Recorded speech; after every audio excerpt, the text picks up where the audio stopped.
இந்த புனிதமான நாளில் நாம் ஒன்றை நினைவுகூர்வோம்.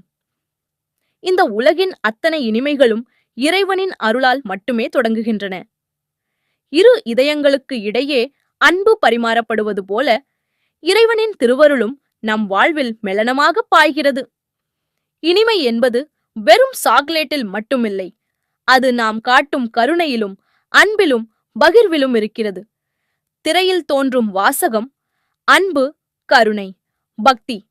தூய்மையான உள்ளத்தோடு ஒரு குழந்தை காணிக்கை அளிப்பதைப் போல நாமும் நம் அன்பை இறைவனின் திருவடிகளில் சமர்ப்பிப்போம். இந்த மழலையின் புன்னகை நமக்கு ஒன்றை உணர்த்துகிறது. உண்மையான பக்தி என்பது எளிமையானது, தூய்மையானது மற்றும் மகிழ்ச்சி நிறைந்தது. நாம் மற்றவர்களுடன் இனிமையை பகிர்ந்து கொள்ளும் போது இறைவன் நமக்கு அளித்த ஆசீர்வாதங்களையே பகிர்கிறோம். ஒவ்வொரு புன்னகையும் ஒரு பிரார்த்தனையாகிறது. ஒவ்வொரு அன்பு செயலும் ஒரு வழிபாடாக மாறுகிறது. இனிமை என்பது இறை அருள். இறைவன் உங்கள் வாழ்வை அன்பு, அமைதி மற்றும் இனிமையால் நிரப்பட்டும், இன்று மட்டுமல்ல என்றும். இனிய சாக்லேட் தின நல்வாழ்த்துக்கள்.